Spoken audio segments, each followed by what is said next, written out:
ఇశ్రాయేల్ ప్రజలు ఏం చేశారంటే ఐగుప్తు దేశంలో మరి 40 సంవత్సరాలు దగ్గర బానిసత్వంలో ఉన్నప్పుడు వాళ్ళు మొరపెడుతున్నారంట, అయ్యా మేమేం పాపం చేశామయ్యా, ఈ విధంగా మాకు శిక్ష వచ్చేసింది, కానీ నువ్వు తప్ప మాకు రక్షించే వాళ్ళు ఎవరూ లేరు అని దేవునికి మొరపెడుతున్నారు. వాళ్ళు తాగలా, కష్టం వచ్చిందని, ఊగలా, బాధ కలిగిందని చెప్పేసి ఆయన బాటిల్ మీద బాటిల్ తెచ్చుకుని ఊకి మింగేస్తే మత్తులో పడిపోలా. అయ్యా మా కష్టం చూడు, మా బాధలు చూడు, పరువు చేస్తున్నటువంటి పని చూడు, సైనికులు వచ్చి కోడాలతో కొడుతున్నారయ్యా, ఈ రాడుసు తొక్కలేకపోతున్నావు, చచ్చిపోతున్నావయ్యా, నువ్వే మాకు శరణం అని చెప్పి ఇలా చేతులు పైకి ఎత్తి మోకరించినప్పుడు అది ఎవరికి వినపడింది? దేవుడికి వినపడింది.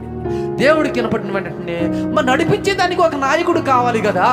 మిథ్యాను ప్రాంతంలో మోషే గారు గొర్రెలు కాస్తూ ఉంటే ఆ ప్రాంతంలో మరి ఆ గొర్రెలు తోలికెళ్ళిన సమయంలో పొద మండిస్తూ మోషేను ఆకర్షించి మరి ఆ యొక్క పర్వతం మీదకి మోషే నడిపించుకొని అంటాడు మోషే, అయ్యా నేను నత్తివాడను, వాళ్ళని విడిపించేదానికి నాకు వాక్యం, మాకు మాటలు కూడా చక్కర రావంటే నీ చేతిలో ఉన్న కర్రలో నేను నిక్షిప్తమై ఉంటాను, నీ ప్రతిదానికి కర్ర చూయించు, దారి సరళమవుతుంది, వాళ్ళని విడిపించుకురా అన్నప్పుడు ఆయన చెప్పిన పని ఆయన చేశాడు. ఎప్పుడైతే చేశాడో అందుకనే మోషే ఎవరంట? నా ఇల్లంతటిలో నమ్మకమైన వాడుగా పేరు తెచ్చుకున్నాడు. ఈరోజు నమ్మకమైన వారిగా మనం పేరు తెచ్చుకుంటున్నావా? నమ్మకంగా ఉన్నావా? బాప్తీసం తీసుకున్నాం, మంచిదే.